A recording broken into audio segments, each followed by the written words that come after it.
ce cu toți de mult am dorit, fraților, ne-am întâlnit. Mărit să fii, o Creator, și al nostru scump Mântuitor, când credință ne-ai întărit și prin toate ne-ai păzit. Cuvântul Tău Sfânt ne învață că în frumoasa dimineață noi tot mai mult ne-om bucura în împărăția Ta, dacă în inimă vom păstra credința, pacea, dragostea și vom fi îndelung răbdători, umiliți și ascultători. Acum, la începutul adunării noastre, ne vom ridica cu toți în picioare și vom cânta o cântare împreună pentru a începe adunarea. Cântarea va fi în limba rusă, cântarea numărul 100, după care va urma rugăciunea, versetul zilnic și temele care sunt pregătite pentru ziua de astăzi.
Acum luăm poziție la rugăciuni. Tatăl nostru care ești în ceruri, Doamne, sfințească-se numele Tău, vii, Doamne, împărăție Ta, facă-se în voie Ta, precum în cer, așa și pe pământ. Pâinea noastră, cea de toate zilele, dă-ne nouă astăzi, iartă-ne greșalele noastre, precum iertăm și noi greșiților noștri. Nu ne lăsa în ispită, ci izbăvește-ne de cea rău, căci Ta este împărăția, puterea și slava, acum și în veci. Amin. Atenți la versetul zilnic.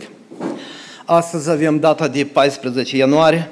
Versetul de astăzi este de la 2 Timotei, capitolul 3, cu versetul 16, dar ați dori din tăi să-l citesc din Biblie. Este o traducere mai după limba noastră. Toată Scriptura este însuflată de Dumnezeu și de folos ca să învețe, să mustre, să îndrepte, să dea înțelepciune în neprihănire. Pentru ca omul lui Dumnezeu, asta e versetul 17, pentru ca omul lui Dumnezeu să fie desăvârșit și cu totul destoinic pentru orice lucrare bună. Versetul de astăzi dorește doar să ne lămurească numai o parte din verset, și anume, traducerea nouă spune, toată Scriptura este inspirată divin și folositoare pentru instruire. Cuvântul grecesc compus, tradus prin inspirată divină, înseamnă literalmente însuflată de Dumnezeu, după cum citim în traducerea care am citit-o eu. Nu că Dumnezeu suflă atmosferă în jurul pământului nostru și a suflat-o peste scriitorii umani ai Bibliei, adică Cartea anual ne lămurește astăzi ce înseamnă acest cuvânt, că toată Scriptura este însuflată de Dumnezeu. Cum noi înțelegem însuflată. Nu că Dumnezeu suflă atmosfera în jurul pământului nostru și a suflat-o peste scriitorii umani ai Bibliei, ci El a trimis forța sa activă nevăzută. El a exercitat-o asupra celor aproximativ 30 de oameni care au scris cele 66 de cărți ale Bibliei. Spiritul Sfânt sau forța activă a lui Dumnezeu este nevăzută ochilor noștri. Scriitorii ebraici au vorbit despre ea folosind cuvinte care înseamnă și suflare, iar cei greci au folosit cuvântul care înseamnă și vânt sau suflare. Prin urmare, orice lucru produs prin exercitarea forței active nevăzute a lui Dumnezeu asupra lui, se poate spune că este însuflat de Dumnezeu sau inspirat divin, sau, cum noi zicem, însuflată de Dumnezeu. De fapt, cuvântul inspirată, de origine latină, înseamnă însuflată, denotând o forță nevăzută. Cărțile canonice ale Bibliei sunt inspirate sau însuflate, sau sunt înscrise cu ajutorul Spiritului Sfânt al lui Dumnezeu, forța sa activă. Deci ce am înțeles noi din versetul de astăzi, că la 2 Timotei, unde spune că toată Scriptura este însuflată de Dumnezeu, ne dă de înțeles acel lucru că ea este inspirată de Dumnezeu. Sau oamenii care au scris cuvântul lui Dumnezeu au fost inspirați de Duhul lui Dumnezeu, de Duhul Sfânt al lui Dumnezeu, de puterea a sa activă. Dumnezeu așa lucrează.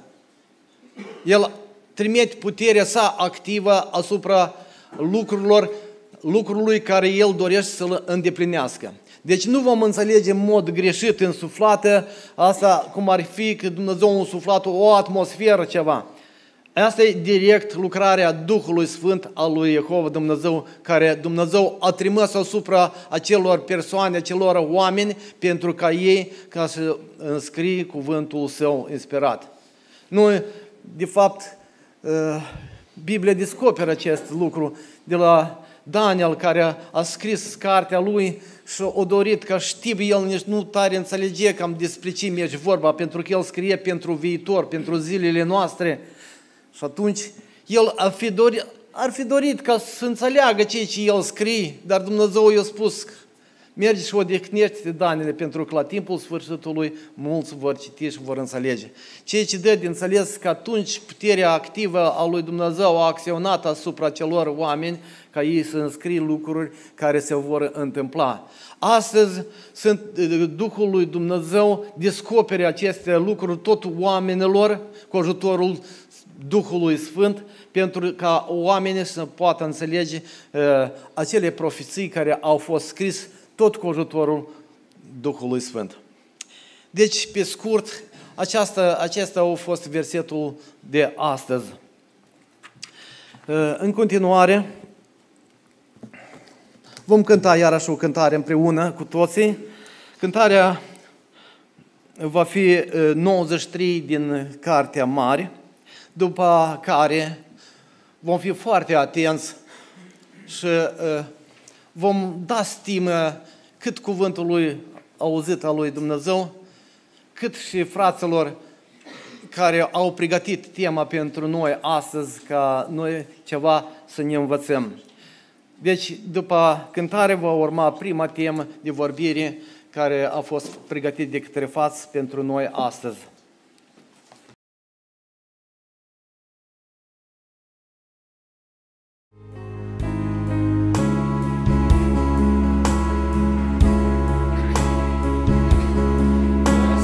Yeah.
Bună ziua, iubiți frați și surori, stimați oaspeți, stimați prieteni. În primul rând, vă doresc la toți ca mila, harul și pacea de la Dumnezeu Tatăl și de la Domnul nostru Iisus Hristos să fie peste noi toți, astăzi și întotdeauna. Mai departe, voi anunța titlul subiectului pregătit pentru astăzi. Titlul este Studierea Sfintelor Scripturi. Este o cerință divină sau un pericol? Cred că a doilea parte, titlul mai mult v-a făcut să fiți curioși. Cum poate fi un pericol studierea Sfintelor Scripturi? Da, așa zicem noi, așa pot zice orice om înțelept. Dar nu toți zic așa. Mulți lideri religioși știm că de sute sau chiar de mii de ani învață pe supușii lor că pentru un om de rând de a studia Biblia este periculos. Pentru că Biblia este o carte adâncă și dacă nu ai pregătiri teologice, poți să nebuni. Asta a fost învățătura multor lideri religioși și astăzi continuă să învețe și acest lucru și astăzi. Deci, în așa mod, ei țin pe supușii lor departe de Cuvântul Lui Dumnezeu, departe de adevărul biblic, ca omul să nu afle ceea ce scrie Biblia și să nu afle planul Dumnezeu care îl are cu privire la om. Dar să vedem ce spune prima parte temei. Cu adevărat este o cerință dumnezeiască ca toți oamenii să studieze Sfintele Scripturi? Sau numai preoților în vechime li s-a dat acest lucru și ei trebuiau să învețe în sinagogi în fiecare sabat? Nu. Să lăsăm, deci, ca Cuvântul Lui Dumnezeu să ne dea răspuns. Astăzi, noi avem Biblia completă în mâinile noastre, care este compusă din 66 de cărți canonice sau, după cum deja s-a vorbit, dovedite ca inspirate de Spiritul Sfânt al Dumnezeu. Dar pe timpul lui Iisus, atât Iisus cât și ucenicii săi nu au avut această Biblie completă, ci au avut doar scrierile ebraice, care se compuneau din Cartea Legii, Profețiile și Psalmii. A cerut oare Dumnezeu și în vechime ca poporul său să studieze aceste cărți? Mai mult decât atât, El chiar a poruncit, prin primul scriitor al său, cu privire la împăratul care urma să fie ales cu sute de ani mai târziu, următoarele. După ce vei intra în țara pe care ți-o dă Domnul Dumnezeul tău și o vei stăpâni, după ce ți vei așeza locuința și vei zice, vreau să pun peste mine un împărat ca toate neamurile care mă înconjoară. Când se va așeza pe scaunul de domnie al împărăției lui, să scrie pentru el într-o carte o copie a acestei legi, pe care s-o ia de la preoții de la neamul leviților. Va trebui să o aibă cu el și să o citească în toate zilele vieții lui, ca să învețe să se teamă de Domnul Dumnezeu lui, să păzească și să împlinească toate cuvintele din legea aceasta și toate poruncile acestea. Deuteronomul 17 cu 14 la 20.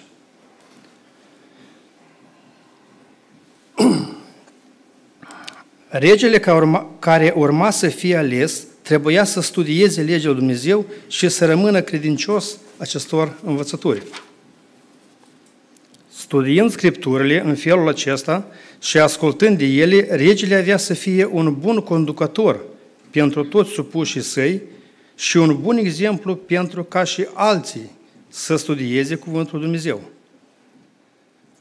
Dar aceste cuvinte nu s-au terminat doar numai cu privire la rege, ci în continuare Dumnezeu poruncește urmașului lui Moise următoarele. Cartea aceasta a legii să nu se depărteze de gura ta, cugetă asupra ei zi și noapte, căutând să faci tot ce este scris în ea, căci atunci vei izbândi în toate lucrurile tale și atunci vei lucra cu înțelepciune. Iosua 1:8. De ce este atât de important ca toți să citească această carte, să o studieze și să mediteze asupra ei. Psalmistul zice: pentru că învățăturile tale sunt minunate, de aceea le păzește sufletul meu. Descoperirea cuvintelor tale dă lumină, dă pricepere celor fără răutate sau celor sinceri. Psalmul 119 cu 129. Oricine iubește lumina adevărului și dorește să înțeleagă lucrurile cele mai importante pentru pace și fericirea sa, va găsi în cuvântul lui Dumnezeu o motivație suficientă pentru a citi și a studia această carte, Biblia. Toate ființele înțelepte doresc să trăiască în cunoștință față de Dumnezeu și lucrurile sale. Dacă ne dorim acest stil de viață, trebuie să studiem cuvântul lui Dumnezeu. Apostolul Iacov zice: de aceea lepădați orice necurăție și orice revărsare de răutate și primiți cu blândețe cuvântul sădit în voi, care vă poate mântui sufletele. Fiți împlinitori ai cuvântului, nu numai ascultători, înșelându-vă singuri. Iacov 1 cu 21 și 22. Iar Apostol Pavel vorbește despre Sfintele Scripturi care pot să-ți dea înțelepciune, care duce la mântuire prin credința în Iisus Hristos. 2 Timotei 3 cu 15. Deci nu există un motiv mai mare în a citi și a studia Biblia decât acela de a dobândi înțelepciune și a fi salvat la viața veșnică în lumea nouă a dreptății. Omul care se concentrează asupra cuvântului Dumnezeu pentru a obține cunoștință și îndrumare va fi fericit. Psalmistul zice: ferice de omul care nu se duce la sfatul celor răi, nu se oprește pe calea celor păcătoși și nu se așează pe scaun celor batjocoritori, ci își găsește plăcerea în legea Domnului și zi și noapte cugetă la legea Lui. Psalmul 1 cu 1 și 2.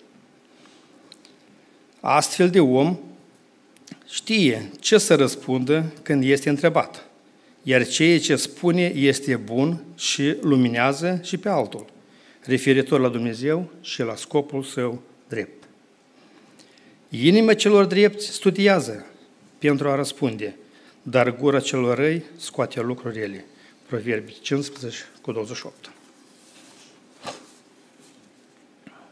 Trăind acum, în acest timp al sfârșitului, când lumea este plină de erori, de ipocrizie, de religie, de destrăbălări, corupție, violență, vedem că adevărata cunoștință despre Dumnezeu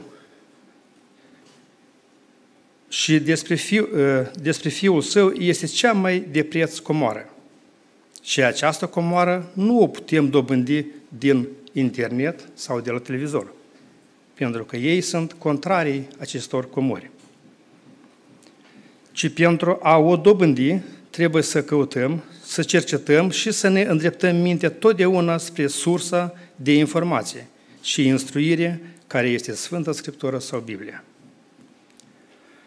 Marele Învățător ne vorbește nouă astăzi ca unor copii și zice următoarele: Fiule, dacă vei primi cuvintele mele, dacă vei păstra cu tine învățăturile mele, dacă vei lua minte la înțelepciune și dacă îți vei pleca inima la pricepere, dacă vei cere înțelepciune și dacă te vei ruga pentru pricepere, dacă o vei căuta ca argintul și vei îmbla după ea ca după o comoară, atunci vei înțelege frica de Domnul și vei găsi cunoștința lui Dumnezeu. Căci Domnul dă înțelepciune, din gura Lui este cunoștința și priceperea. Proverbi 2 cu 1 la 7. Studiind Sfintele Scripturi, trebuie să ne lăsăm învățați de ele, așa ca niște nou-născuți. Apostol Petru accentuează această atitudine necesară zicând: Cuvântul Domnului rămâne în veac. Și acesta este cuvântul care v-a fost propovăduit prin Evanghelie. Așa că lepădați dar orice răutate, orice vicleșug, orice fel de prefăcătorie, de pismă și de clevetire și ca niște prunci născuți de curând, să doriți laptele duhovnicesc și curat, pentru ca prin el să creșteți spre maturitate. 1 Petru 1:25 până la 2:2.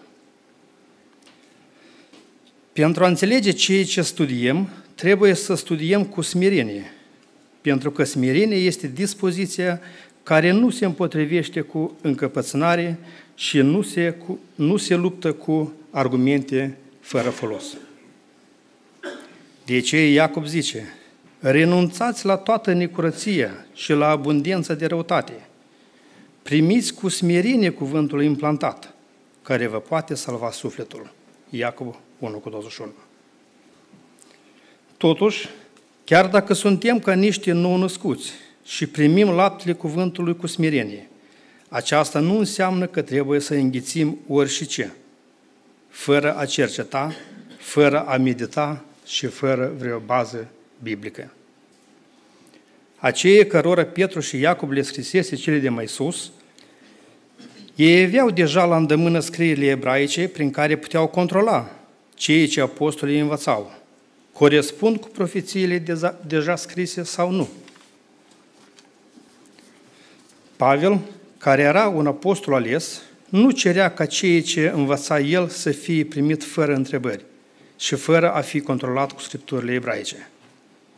El îi laudă pe creștinii din Berea în felul următor. Iudeii aceștia aveau o inimă mai aleasă decât cei din Tesalonic.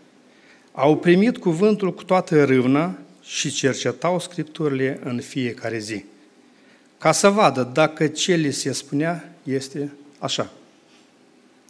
Atunci mulți dintre ei și din femeile cu vază ale grecilor și mulți bărbați au crezut. Faptele Apostolilor 17:11-12. Pavel nu s-a simțit jignit de această cale de acțiune, nici nu i-a mustrat pe cei din Berea pentru aceasta, ci i-a laudat. La rândul său, Iisus Hristos nu i-a mustrat pe evreii care studiau Sfintele Scripturi, zicându-le că poate fi periculos pentru ei lucrul acesta, ci din contra, El le-a zis, cercetați Scripturile, pentru că socotiți că în ele aveți viață veșnică. Dar tocmai ele mărturisesc despre mine. Ioan 5:39. Apostolul Pavel spune că Sfintele Scripturi te pot face înțelept pentru salvare, dar o astfel de înțelepciune dobândită din Scripturi trebuie să fie exercitată prin credința în Iisus Hristos, pentru că Iisus este Mesie despre care mărturisesc Scripturile. 2 Timotei 3:15. Apostol Petru spune că și prorocii din vechime au cercetat Scripturile care le aveau atunci la îndemână. El zice, prorocii care au prorocit despre harul care vă era păstrat vouă, au făcut din mântuirea aceasta țintă cercetărilor și căutărilor stăruitoare. Ei cercetau să vadă ce vreme și ce împrejurări avea în vedere Duhul lui Hristos, care era în ei, când vestea mai dinainte patimile lui Hristos și slava de care aveau să fie urmate. 1 Petru 1:10-11. Un alt profet, care a fost un student sincer al Scripturilor și care a primit un răspuns cercetărilor sale, a fost Daniel. El însuși zice în felul următor, în primul an al lui Darius, eu, Daniel, am văzut din cărți că trebuiau să treacă 70 de ani pentru dărâmăturile Ierusalimului, după numărul anilor despre care vorbise Domnul către prorocul Ieremia. Și mi-am întors fața spre Domnul Dumnezeu ca să-L caut cu rugăciune și cereri, postind în sac și cenușă. Apoi îngerul Gabriel a venit la el și i-a zis, când ai început să te rogi, a ieșit cuvântul și eu am venit să ți-l vestesc, căci tu ești preiubit și scump. Daniel 9, 1-3 și 23. Accentuând nevoia creștinilor de a studia și de a reține cei ce au scris sub inspirație acei profeți, Petru spune că evenimentele din viața lui Iisus au făcut acele profeții și mai valoroase și mai vrednice de crezut. Pentru că Petru zice: și avem cuvântul prorociei făcut și mai tare, la care bine faceți că luați aminte ca la o lumină care strălucește într-un loc întunecos, până se va crăpa de ziua și va răsări luceafără dimineață în inimile voastre. Fiindcă mai întâi de toate să știți că nicio prorocie din Scriptură nu se tălcuiește singură, căci nicio prorocie n-a fost adusă prin voia omului, căci oamenii au vorbit de la Dumnezeu mânați de Duhul Sfânt. 2 Petru 1, cu 19-21.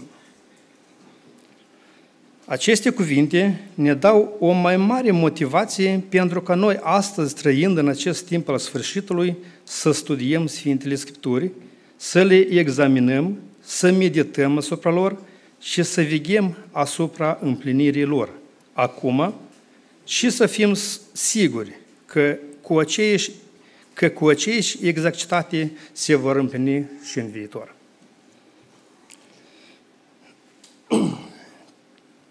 De aceea, trebuie să primim ca adevărată învățătura care a fost scrisă sub inspirația Spiritului Sfânt. Aceasta cuprinde atât scripturile grecești, cât și scripturile ebraice, pe care unii, în mod greșit, le numesc ca Vechiul Testament. Apostol Pavel zice în privința aceasta: nu stingeți Duhul, nu disprețuiți prorociile, ci cercetați toate lucrurile și păstrați ce este bun. Feriți-vă de orice vi se pare rău. 1 Tesaloniceni 5, cu 19-22. Și aici, iubiți frați și surori, stimați prieteni, se ivește întrebarea: care sunt cele mai bune metode pentru a studia această carte, Biblia sau Sfânta Scriptură? Deci, vom analiza vreo câteva din ele. În primul rând, toți trebuie să cercetăm Biblia în mod individual. Toate Scripturile ne avertizează să nu neglijăm studiul personal, lăsând acest lucru în seamă unor persoane mai competente sau mai profesionale. Apostolul Pavel îi zice lui Timotei și nouă la toți, în parte următoarele: caută să te înfățișezi înaintea lui Dumnezeu ca un om încercat, ca un lucrător care n-are de ce să fie rușine și care împarte drept cuvântul lui Dumnezeu. 2 Timotei 2, cu 15. În al doilea rând, trebuie să studiem Sfânta Scriptură în familie. Pavel zice: și voi, părinților, nu întărâtați la mânie pe copiii voștri, ci creșteți în mustrarea și învățătura Domnului. Efeseni 6:4. Exemplul îl avem pe tânărul Timotei, care, datorită învățăturii care a primit-o din pruncie de la mama sa Eunice și bunica sa Lois, necătând la faptul că tatăl său era un păgân grec, tânărul Timotei a ajuns să fie un creștin capabil sau un serv competent la o vârstă foarte tânără. Pe lângă aceasta, sfatul biblic este că ceea ce învățăm în mod particular să ne împărtășim și cu frații noștri atunci când ne întâlnim. Apostol Pavel, printre alte sfaturi, zice: mângâiați-vă dar unii pe alții cu aceste cuvinte. 1 Tesaloniceni 4:18. Iar apostolul Iuda adaugă: dar voi, preiubiților, zidiți-vă sufletește pe credința voastră preasfântă, rugați-vă prin Duhul Sfânt. Iuda 1:20. Pentru a accentua punctul de vedere al unei persoane și priceperea adevărului, nu există nimic mai bun decât a se alătura altor studenți devotați în cercetarea minunatului manual Biblia și în discutarea acestuia. Nimeni nu este prea tânăr să înceapă să studieze această carte dătătoare de viață, adică Biblia. De aceea, iubiți tineri, iubiți copii, iubiți adolescenți, Lăsați telefonul, internetul, televizorul. Și dacă încă nu ați început, atunci, în mod urgent, începeți să citiți această carte, începând cu Genesa 1:1 și terminând cu Apocalipsa 22:21. Și acest lucru făcându-l nu numai odată. Iar după ce l-am făcut de 4-5 ori, apoi putem folosi o altă metodă. Adică putem folosi studiul pe teme sau pe subiecte. Căutând răspunsul la unele întrebări folosindu-ne de trimiterile care le are fiecare verset în Biblie sau de cartea Concordanța, care este un ajutor foarte mare și ne ajută să găsim orice cuvânt cu privire la orice întrebare care dorim. Desigur că există unii critici care critică astfel de studiu, zicând de ce săriți de la o carte la alta căutând răspunsul dorit. Dar noi știm că Biblia, necătând că are mai mulți scriitori, autorul este unul, adică Jehova Dumnezeu. Mai mult decât atât Iisus cât și apostolii s-au folosit de astfel de studiu, căutând în întreaga Scriptură răspunsul dorit. Iisus, numai în predica sa de pe munte, a amintit de 21 de ori din diferite cărți ale Scripturilor ebraice. Deci cine îl poate învinui pe Iisus că El în predica sa a amintit citate de 3 ori din Exodul, de 2 ori din Levitic, o dată din Numeri, de 6 ori din Deuteronom, o dată din 2 Împărați, de 4 ori din Psalmi, 3 ori la Isaia și o dată din Ieremia. Și aceasta numai într-o predică, capitolul 5 de la Matei. Și făcând acest lucru, el îi învăța ca unul care avea putere, nu cum îi învățau cărturarii lor. Matei 7:29. Tot la fel s-au folosit și apostolii de toate scripturile care le aveau pe atunci la îndemână. De exemplu, apostolul Petru, în prima sa scrisoare, citează de 34 de ori, din 10 cărți diferite ale scripturilor ebraice. Evanghelistul Matei, la rândul său, pentru a dovedi multe lucruri că sunt adevărate și care se îndeplineau atunci, pe timpul lui, citează de 122 de ori din cărțile de la Genesa până la Malachi. Și așa, toți scriitorii la rândul lor. Iar ca întreg, scripturile grecești creștine fac referire la scripturile ebraice de 740 de ori. Prin aceste lucruri, vedem că timpul prezis de Daniel, la Daniel 12:4, este al nostru. Când mulți trebuie să alerge încoace și încolo prin paginile Sfintelor Scripturii și astfel, prin binecuvântarea lui Dumnezeu, cunoștința va crește. Trebuie să ne mintim că scopul pentru care studiem Biblia nu este doar pentru informarea, mângâierea și salvarea noastră, ci spre ajutorarea și altora ca să afle calea vieții. De aceea, fericiți suntem dacă devenim împlinitori ai cuvântului și împărtășim cu alții rezultatul studiului nostru, ca lauda, cinstea și onoarea să crească față de Jehova Dumnezeu prin Fiul Său, Iisus Hristos. Și acum, încheiind acest subiect, îl voi încheia cu aceeași întrebare.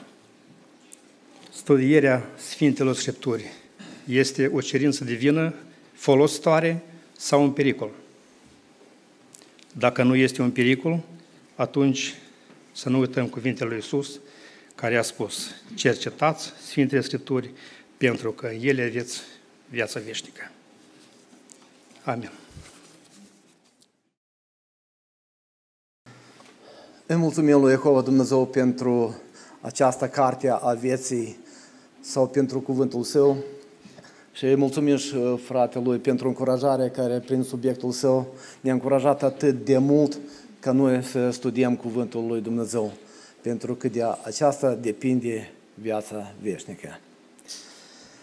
Acum vom cânta 2 cântări. Una va fi din Cartea Mare, 200 273 și una în limba rusă, 144. După care vom fi tot atât de atenți cum am fost și la prima temă de vorbire, așa vom fi atenți și la a doua temă pe care fratele ne va aduce înaintea noastră.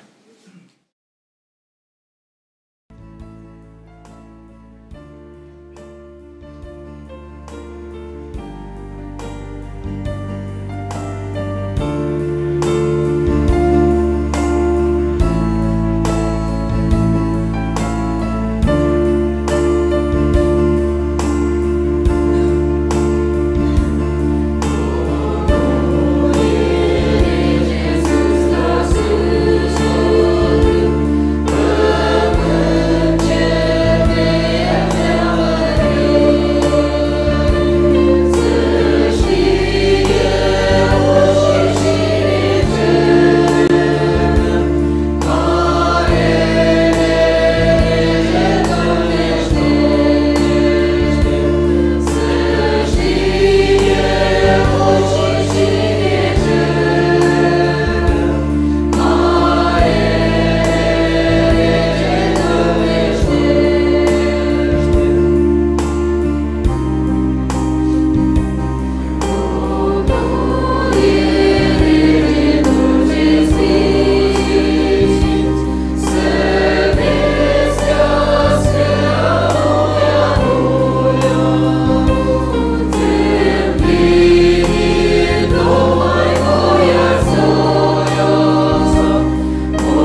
Vă salut cu drag, dragii mei frați și surori, stimați prieteni, oaspeți care sunteți în mijlocul nostru astăzi și de asemenea salut și pe cei ce ne urmăresc prin intermediul internetului.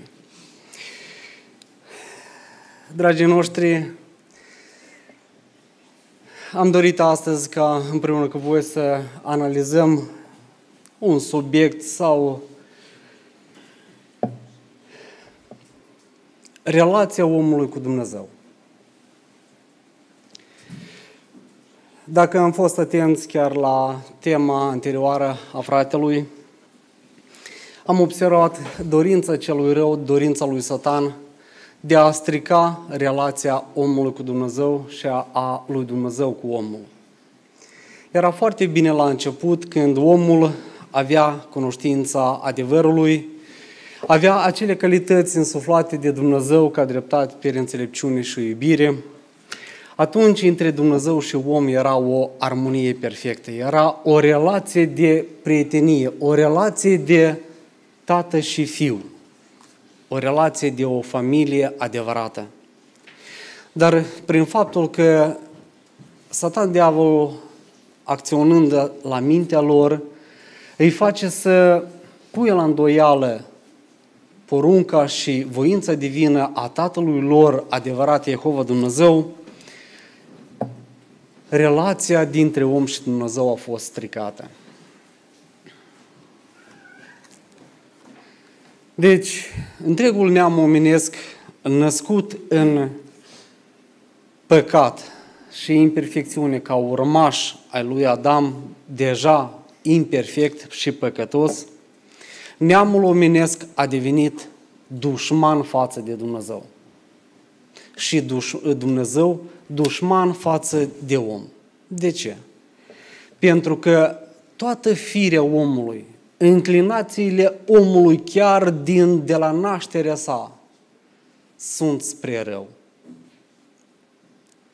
Acele calități perfecte de la început, încetul cu încetul, au dispărut din om. De aceea, omul urând faptele nelegiuite, faptele pline de nedreptate a omului, minciuna, ura, omorul și toate crimele care sunt săvârșite de către om, acestea sunt lucruri urâte de Dumnezeu. Și dacă Dumnezeu urăște aceste lucruri, ori cel care săvârșește aceste lucruri nu este urât de Dumnezeu? Ba da. De aceea, omul a devenit dușman al lui Dumnezeu și Dumnezeu dușmanul omului. Dragii noștri, pentru ca omul să poată să se împrietenească din nou cu Dumnezeu, Dumnezeu îi dă această posibilitate prin jertfa lui Iisus Hristos, prin cuvântul adevărului și prin voința liberă care o are omul, ca omul să depuie toată forța, energie și străduința sa ca să corespundă cu voința lui Dumnezeu.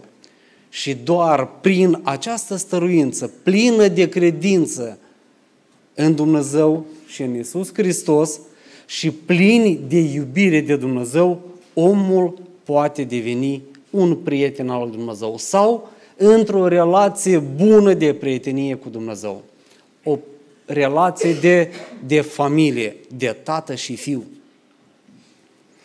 Dragii noștri, noi cei care ne-am consacrat Dumnezeului Atotputernic Jehova, suntem aceia care îl socotim și îl avem pe Creatorul Cerului de Tatăl nostru. Și cred că în rugăciunea Tatăl nostru, când rostim aceste cuvinte, chiar așa și simțim că El este Tatăl nostru. Probabil că nu suntem și noi ca majoritatea celor care rostesc aceste cuvinte, dar cu fapta lor dovedesc că sunt neascultători. Nu îl stimează pe acest Creator al cerului și al pământului. Și cu faptele lor dovedesc că nu îl au de tată, ci au de tată pe altcineva. Știți cum s-a întâmplat în timpul lui Iisus când El îi critică pe farisei și cărturari din timpul său? Voi ziceți că sunteți fii al lui Avram, dar în realitate aveți de tată pe cine? Pe diavolul. De ce? pentru că el de la început a fost un ucigaș, un mincinos și voi de fapt faceți la fel. Voi ați omorât pe proroci. Voi mințiți poporul ca să-i duceți pe o cale rătăcită. Voi aveți în mintea voastră uciderea Mântuitorului, a lui Mesia. Voi sunteți ucigași, voi sunteți mincinoși. De aceea, tatăl vostru este diavolul. Și mulți astăzi, poate care rostesc cu gura către Dumnezeul cerul și al pământului, Tatăl meu care ești în ceruri, dar în realitate au de tată pe diavolul, dovedind aceasta prin faptele lor și viața lor.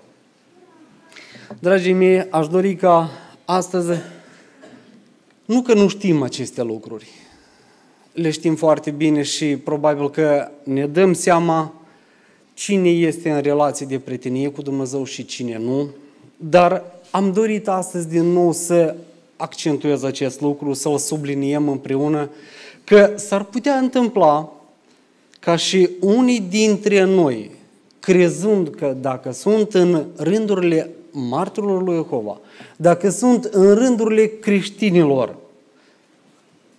sunt prieteni cu Dumnezeu, sunt în relație bună cu Dumnezeu, dar în realitate s-ar putea întâmpla să aibă doar numele de creștin, să poarte doar titlul frumos de prieten al lui Dumnezeu, dar în realitate să fie un dușman al lui Dumnezeu.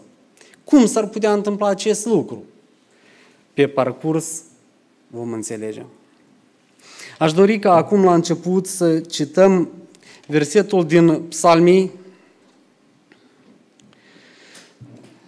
capitolul 25 cu versetul 14, unde zice așa: prietenia Domnului este pentru cei ce se tem de El și legământul făcut cu El le dă învățătură. Prietenia Domnului este pentru cei ce se tem de El. Adică Dumnezeu acordă prietenia sa, se face prieten cu cei ce se tem de El. Ce înseamnă a avea frică de Dumnezeu? A avea frică de El ca de un tiran, a îndeplini doar cerințele Lui pentru că avem frică de pedeapsa Lui, pedeapsa care o poate aduce? Desigur că nu. Frica de Domnul este sau stă în împlinirea poruncilor Lui, în ascultare deplină sau totală de El. Deci Dumnezeu dă prietenia sa acelora care se tem de El. Proverbii, capitolul 3 cu 32, susține acest lucru și zice așa: căci Domnul urăște pe oamenii stricați, dar este prieten cu cei fără prihană. Dragii noștri, știm noi ce înseamnă a fi fără prihană? Sau cine este socotit neprihănit sau fără prihană în ochii lui Dumnezeu? Fără prihană înseamnă a fi fără vină, fără păcat, curat sau nepătat. Este cineva dintre oameni astăzi care este fără vină? Este cineva fără păcat? Este cineva total curat? Desigur că nu putem să zicem așa, căci cine crede că n-are păcat, se înșeală singur. Toți suntem păcătoși. Atunci, dacă suntem așa, cum putem noi să fim prieteni cu Dumnezeu și cum poate Dumnezeu să fie prieten cu noi? Nu suntem neprihăniți, dar El este prieten cu cei fără prihană. Înseamnă că suntem toți în dușmănie cu Dumnezeu, dușmani cu El? Cine este socotit, neprihănit în fața lui Dumnezeu? Deja am vorbit acest lucru. Cei care demonstrează credință totală în Dumnezeu, în Iisus Hristos și îi iubesc din toată inima sa și pe aproapele său ca pe sine însuși. Aceștia, prin credința lor și stăruința lor, se dovedesc a fi neprihăniți sau Dumnezeu șterge păcatele și vina lor cu sângele lui Iisus Hristos și astfel îi socoate de neprihăniți și se face prieten cu ei. Iisus Hristos clarifică acest lucru și spune în Ioan capitolul 15 cu versetul 14.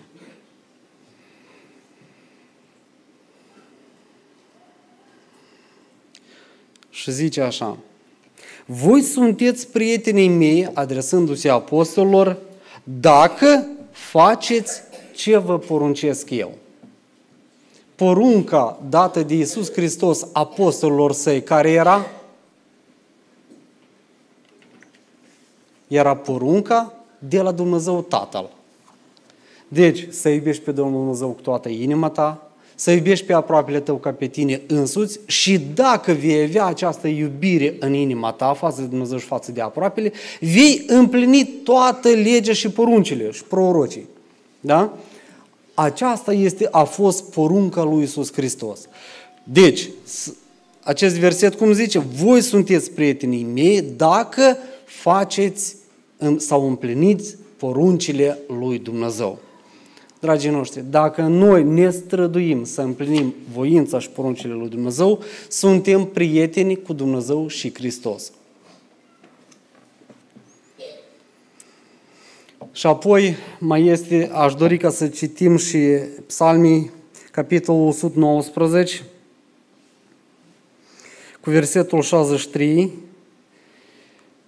un verset care foarte interesant. Sunt prieten cu toți cei ce se tem de tine și cu cei ce păzesc poruncile tale.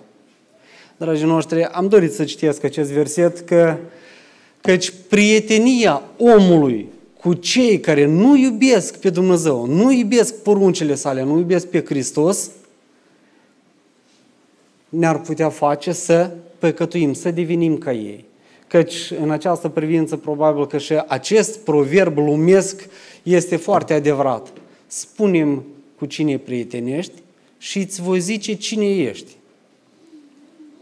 De aceea, a fi prieten cu oamenii care nu păzesc poruncile lui Dumnezeu, nu iubesc legea sa, nu împlinesc, asta ar putea însemna vrăjmășie cu Dumnezeu. De aceea, prietenia noastră trebuie să fie cu cei care se tem de Domnul și păzesc poruncile Lui.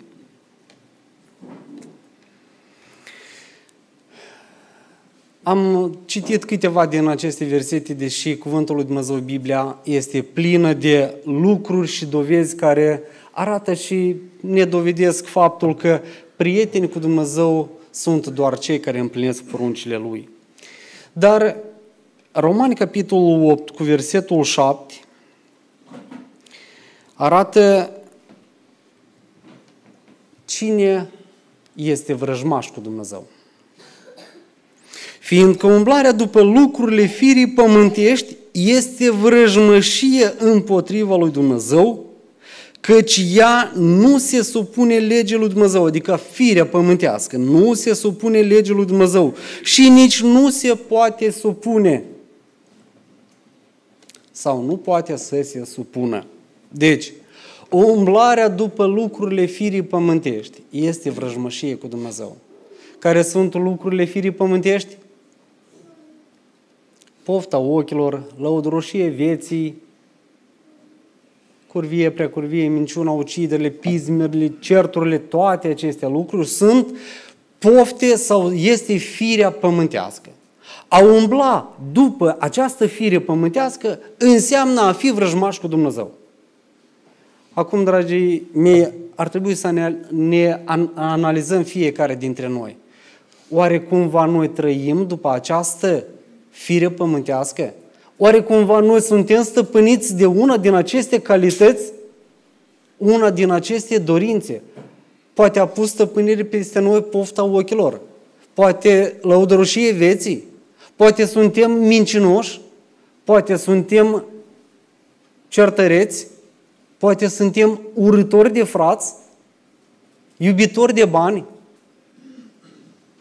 Dacă avem una dintre aceste calități, aceste lucruri sunt urâte de Dumnezeu.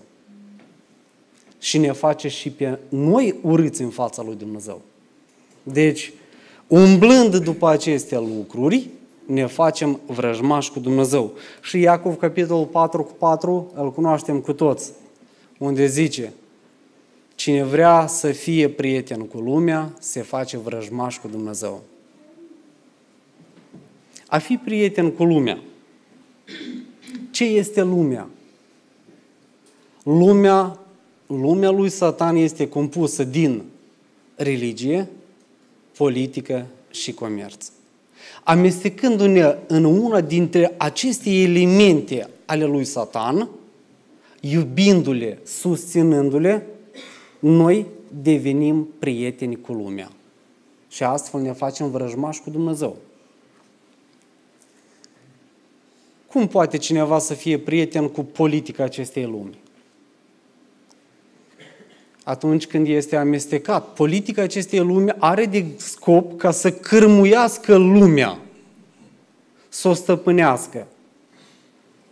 Atunci când cineva se amestecă în aceasta, într-un mod oricare, într-o măsură oricare, îi ia conducere de la Hristos și o dă acestora pământești, politici.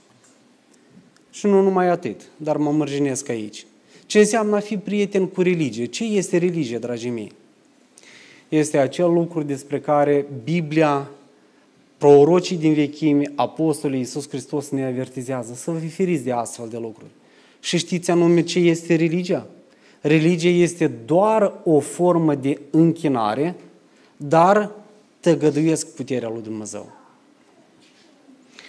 Acest element al lui Satan este cea mai puternică armă în mâna sa pentru a face pe oameni să-și strice relația cu Dumnezeu.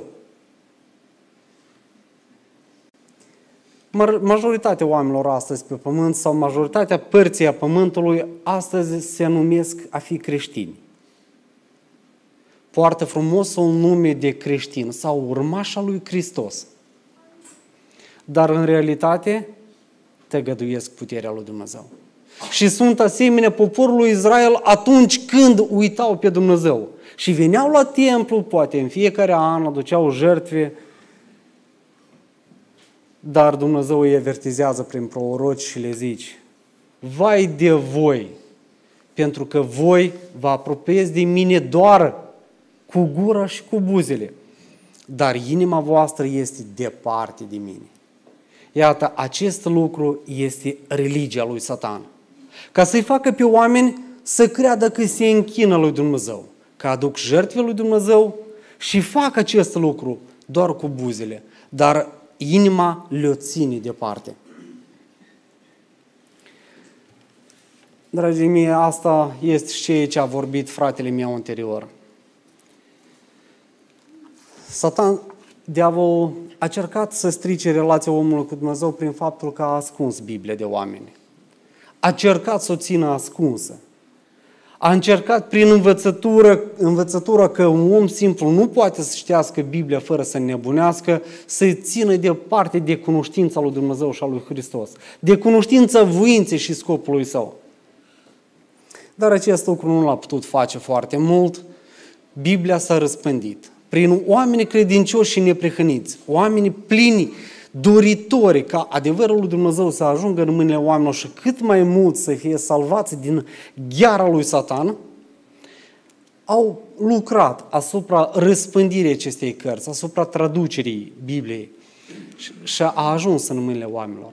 Acum îi rămâne doar ca să-i facă pe oameni, având în mâinile lor cuvântul lui Dumnezeu, să tăgăduiască puterea sa. Să-i facă pe oameni să creadă că doar a venit duminică la biserică este de ajuns. Îi face pe oameni să creadă că doar dacă nu ucizi și nu furi, este de ajuns. Nu săvârșești păcate și crime pentru care poate în vechime chiar erau pedepsiți cu moartea. Și dacă nu săvârșesc astfel de crime, este de ajuns ca să fiu prieten cu Dumnezeu. Este de ajuns să fiu în rândurile celor care se numesc creștini. Este de ajuns să fiu aici, în adunare, împreună cu cei care cheamă pe Domnul dintr-o inimă sinceră, dintr-o inimă curată. și vin aici doar duminica. Și toată săptămâna habar nu au de interesele împărăției.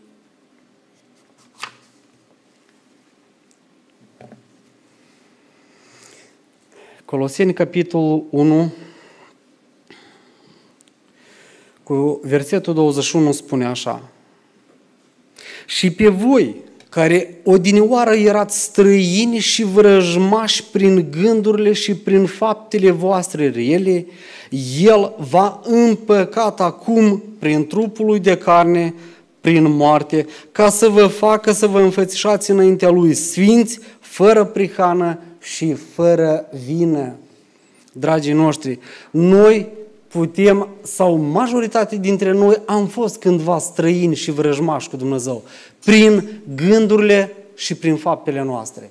Acum când am cunoscut jertfa lui Iisus Hristos, când am primit acest cuvânt în inima noastră, ne-am eliberat, am devenit nu străini, nu vrăjmași, ci am devenit membri ai familiei sale, am devenit prieteni cu Dumnezeu și prieteni cu Hristos. Acest lucru s-a întâmplat prin sângele vărsat al lui Iisus Hristos. De aceea să lăsăm gândurile din trecut, să ne depărtăm de faptele rele ale întunericului din trecut, ca să putem să fim prieteni al lui Dumnezeu. A venit doar în adunare și a trăi, a gândi ca păgânii, a gândi ca lumea, a gândi ca politica, ca religia sau ca comerțul acestei lumi, aceasta este vrăjmășie cu Dumnezeu. Ce înseamnă de fapt a susține sau a cădea victimă comerțului lui Satan, acestui element mărșău? Atunci când persoana este interesată mai mult de bani, atunci când este interesată mai mult de confortul vieții acesteia, astfel de persoană este victimă acestui element ca comerțul. Atunci când pe noi nu ne interesează adunarea, nu ne interesează lucrarea de mărturie, nu ne interesează bunăstarea fraților poate care n-au ce îmbrăca și ce mânca, atunci când pe noi nu ne interesează calea dreptății, ci ne interesează doar confortul nostru personal, noi suntem prieteni cu lumea. Prin aceste lucruri, Satan vrea să ne depărteze de Dumnezeu, vrea să ne facă vrăjmași cu Dumnezeu, strică relația noastră cu Dumnezeu. De aceea, dacă cumva suntem cuprinși în astfel de lucruri, să ne depărtăm până când nu-i târziu.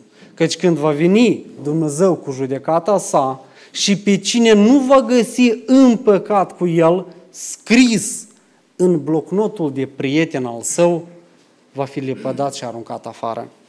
Nu dorim acest lucru nimeni pentru noi personal, nici pentru toți cei care sunt astăzi aici și care se mărturisesc a fi ca creștini.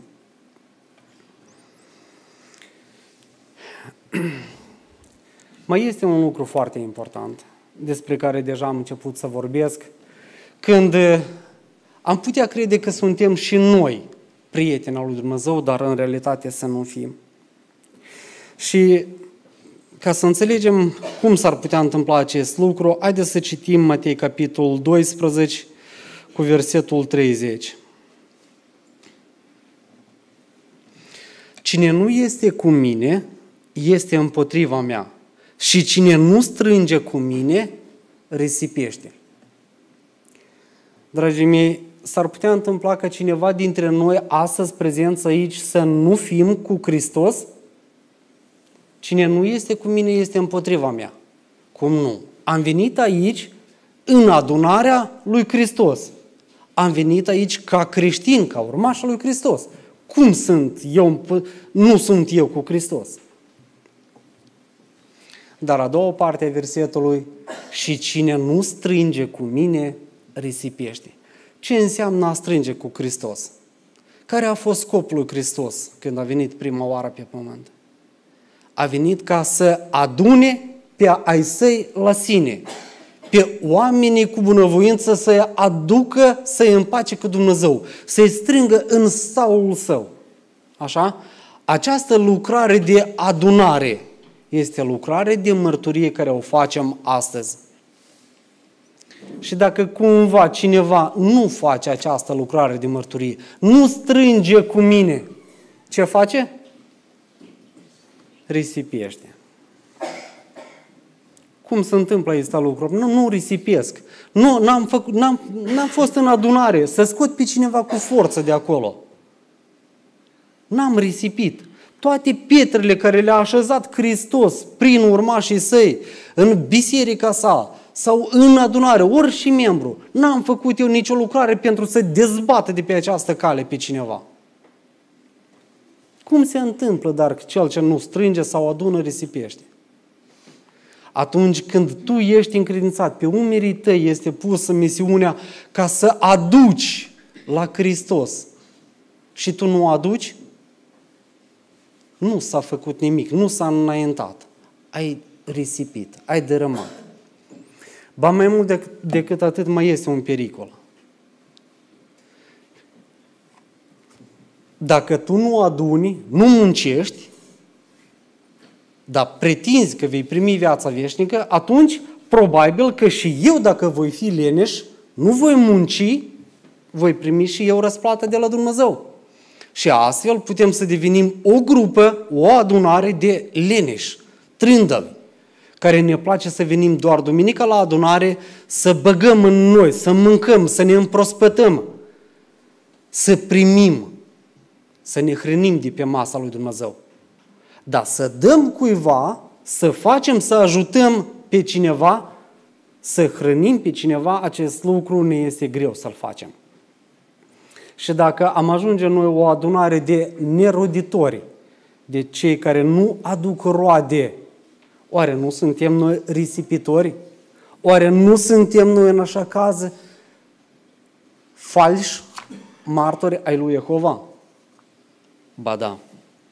Deci, pericolul stării pe loc, pericolul leneviei este pericolul să devenim vrăjmași al lui Dumnezeu.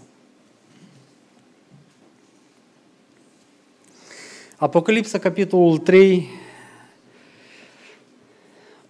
cunoaștem acest lucru, începând de la versetul 14. Hristos se adresează unei biserici.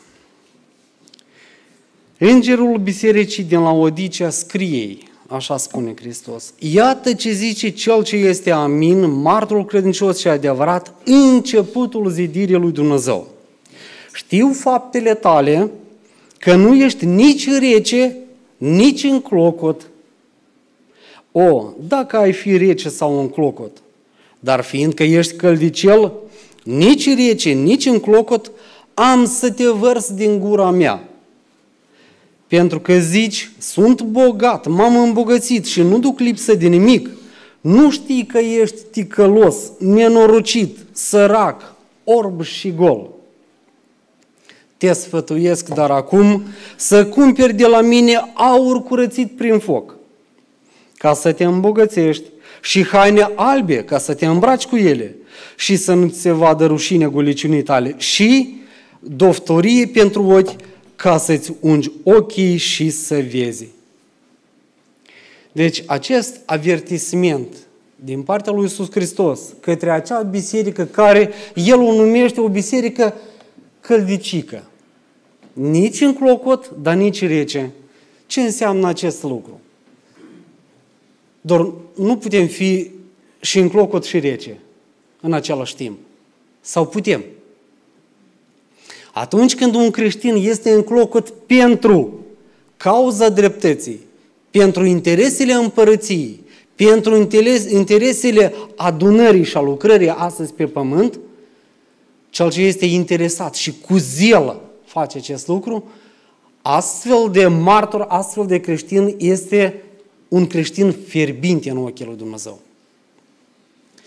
Și acel creștin, dacă este rece față de lume,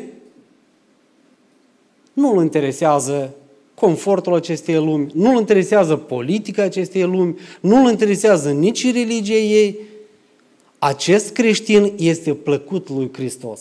Să fii fierbinte pentru Dumnezeu, rece pentru Satan, diavolul și lumea lui. Dar dacă noi suntem căldicei, Nu suntem împotriva adunării. Venim, de fapt, duminica la adunare sau chiar regulat în fiecare duminică sau o dată în lună sau o dată pe an, dar venim. Nu luptăm împotriva. Mulți, de fapt, luptă împotriva credincioșului. Îi urăsc, îi învinovățesc, îi disprețuiesc. Eu nu fac așa. Eu îi stimez. Eu socot de bine. Bravo lor! Sunt oameni cum se cade. Mă duc și eu împreună cu ei. Dar și față de lume, lumea asta nu e chiar atât de rea, nu e chiar atât de condamnată, nu chiar atât de rele fapte, și cu ea mai, când în timpul liber, nu omor, nu fur, dacă nu fac aceste lucruri, pot să mă alătur, poate în politică puțin, poate în comerț puțin, nu este rău. Nu ești împotriva a adunării, dar nu ești nici împotriva lumii. Astfel de persoane sunt numiți ca căldicei. Sau acele persoane care au primit dragostea lui Dumnezeu. Au fost cândva în această relație cu Dumnezeu de prieteni, de membru al familiei, de copil al lui Dumnezeu. Și de la o bucată de timp s-a descurajat. Și-a pierdut interesul, și-a pierdut focul. Nu mai este atât de interesată de cauza dreptății. Lucrarea de mărturie se poate face fără de mine. Un ajutor, dacă trebuie făcut, se va rezolva și fără de mine. Este ceva, o bucurie în adunare? E bun, este. Este ceva, o greutate în adunare? S-a rezolvat, să nu e strașnic. Doar la fiecare este și personal și individual și nu numai în această adunare, în toate. Atunci când ești indiferent, nu te bucuri cu cei ce se bucură, nu te întristezi atunci când cineva are o pricină de întristare, atunci nu ești prieten adevărat. E drept este lucru. Când un prieten se cunoaște, se dovedește a fi un prieten adevărat? Atunci când tu când ai o bucurie, el se bucură împreună cu tine, poate câteodată și mai tare ca tine. Atunci când tu ai o greutate, o suferință, el suferă împreună cu tine. El ți-ar da tot, numai că să rezolvi întrebarea la tine. Asta este prietenia adevărată. Dar dacă noi suntem prieteni din aceea că atâta cât îi ghini, suntem împreună la adunare. Cum apare ceva o problemă, nu mai suntem împreună. Oare am vrea ca Dumnezeu să fie un astfel de prieten cu noi? Să nu ne bage în seamă când noi avem o pricină de bucurie și să nu ne bage în seamă să ne ajute atunci când noi suntem întristați? Nu ne-ar plăcea. Dar nouă ne place să fim astfel de prieteni cu Dumnezeu. Să nu ne intereseze cauza dreptății. Să nu ne intereseze că numele lui Dumnezeu este batjocorit astăzi de Satan, diavolul, prin întreaga organizație s-a văzut și nevăzut. Nu suntem noi interesați de aceea să-L justificăm, să-L proclamăm, să-L vestim acest nume. Oare suntem noi, în acest caz, neprihăniți, prieteni cu Dumnezeu? Dacă să avem acest foc fierbinte față de Dumnezeu, față de Hristos și față de adunarea sa, care este calitatea care trebuie cel mai mult să ne cuprindă, cea mai mult dezvoltată în caracterul nostru? Oare nu este iubirea față de El? Dacă noi am iubit pe Dumnezeu, dacă noi am iubit cauza sa dreaptă, dacă noi am iubit pe aproapele nostru și adunarea din care noi facem parte, am putea fi noi căldicei față de tot ce se întâmplă? Nici de cum.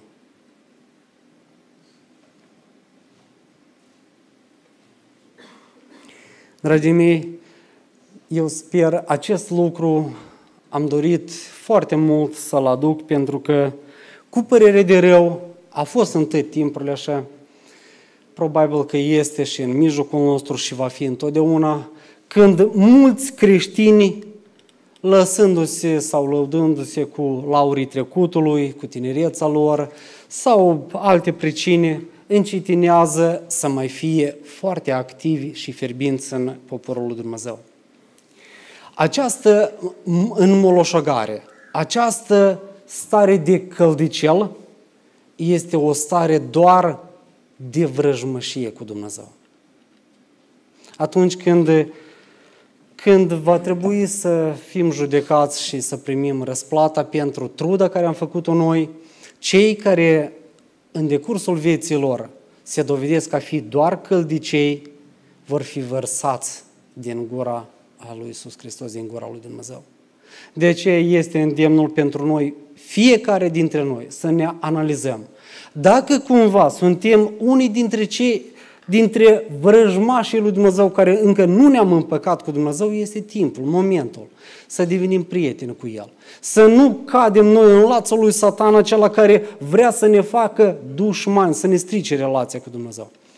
Și dacă cumva suntem unii dintre cei ce dragostea dintâi s-a pierdut, am devenit doar căldicei, neinteresați nici de bine, nici de rău, acum este timpul să aprindem focul iubirii noastre față de Dumnezeu și față de aproapele nostru, până când încă nu-i târziu, până când încă se mai zice astăzi, mâine poate fi prea târziu. Îndemn pe toți cei ce au încetinit din calea lor să se ridice în picioare, să tindă mâna către Iisus și să pornească cu noi puteri înainte la ținta dorită de toți, care este împărăția lui Dumnezeu și viața veșnică. Îi mulțumim lui Dumnezeu pentru sprijinul, ajutorul Său, îl rugăm să fie conducătorul nostru, rugăm ca cuvântul Său al adevărului să ne-l dea ca lumină pe cărarea noastră, ca să putem victorioși ajunge la ținta dorită. Pentru că foarte mulți am putea să încetinim și să nu primim răsplata. Dar doar cei ce vor răbda până la sfârșit, doar cei ce vor munci până la sfârșit, doar aceia vor primi răsplata vieții veșnice. Dar cei ce au încetinit, cei ce s-au oprit, cei ce s-au răcit, aceștia devin clasați în clasa vrăjmașilor lui Dumnezeu. Nu există o clasă de mijloc. Pentru că lumea, Satan ar vrea ca noi să vedem deosebirea dintre dacă ești consacrat, botezat sau trăiești într-o țară de creștini. Sunt în aceste țări și ateiști care nu cred în Dumnezeu. Aceștia sunt vrăjmașii lui Dumnezeu și toți ceilalți sunt prietenii lui Dumnezeu. Satan, diavolul, a făcut așa ca, purtând acest frumos nume de creștin, să fie posibil să fii vrăjmașa lui Dumnezeu. De aceea, bine ar fi ca noi să ne analizăm, să nu fim cumva unii dintre acei. Pentru că Psalmii, capitolul 37,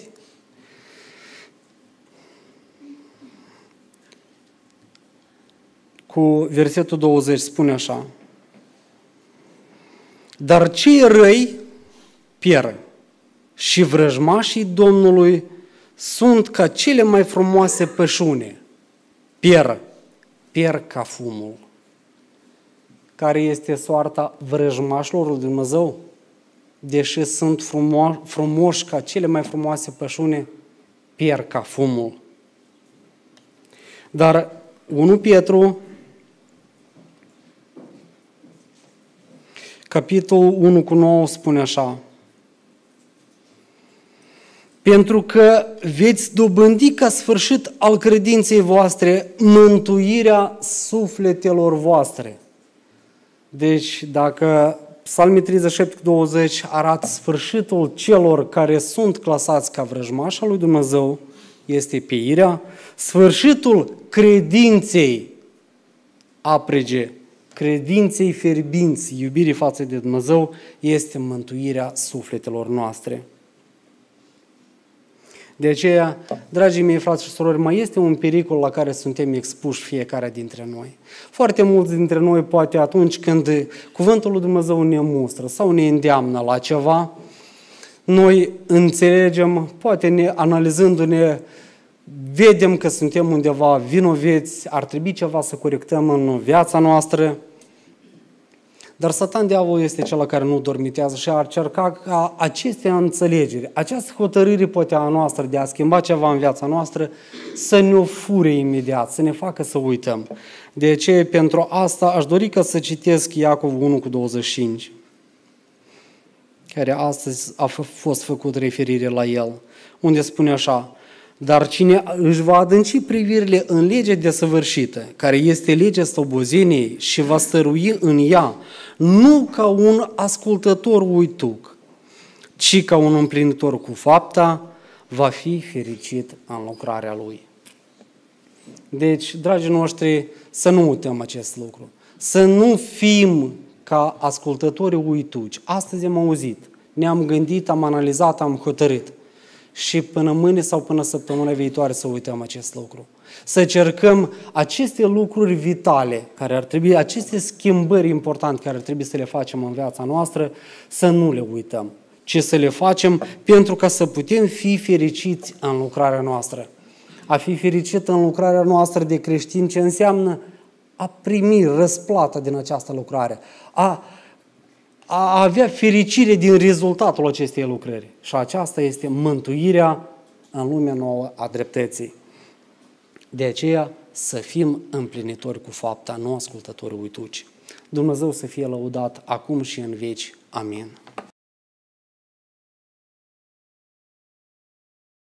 Desigur, îi mulțumim fratele pentru truda care a pus-o, pentru vorbirea care cu ajutorul cuvântului Dumnezeu a adus înaintea noastră, ne-a dat buni sfaturi, pentru că avem nevoie, ne lipsesc așa fel de sfaturi din Sfânta Scriptură, pentru că cu adevărat cam noi suntem câteodată cam uituci, după cum a spus fratele, și ar trebui ca spunem la inimă aceste cuvinte, aceste sfaturi, pentru că așa ne învață Sfânta Scriptură. Acum vom cânta două cântări, iară. O cântare va fi 344 din Mileniului, din Cartea Mileniului, și 5 din Cartea Mic. Și apoi vom fi atenți la studierea Sfintei Scripturi sau la școala teocratică, după cum noi anunțăm.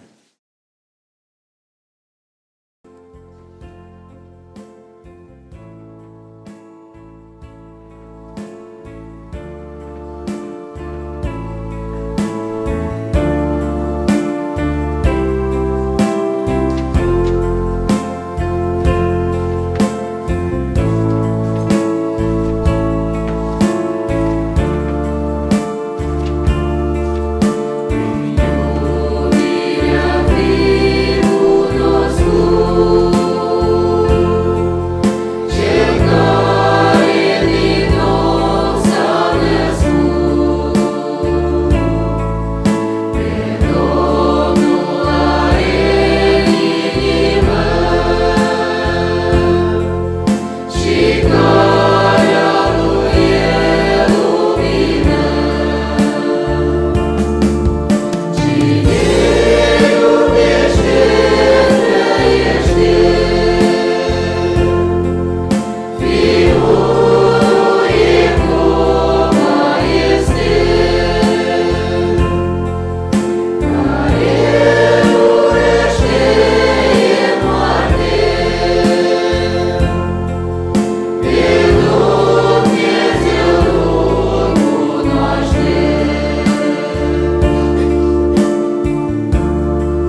apropie.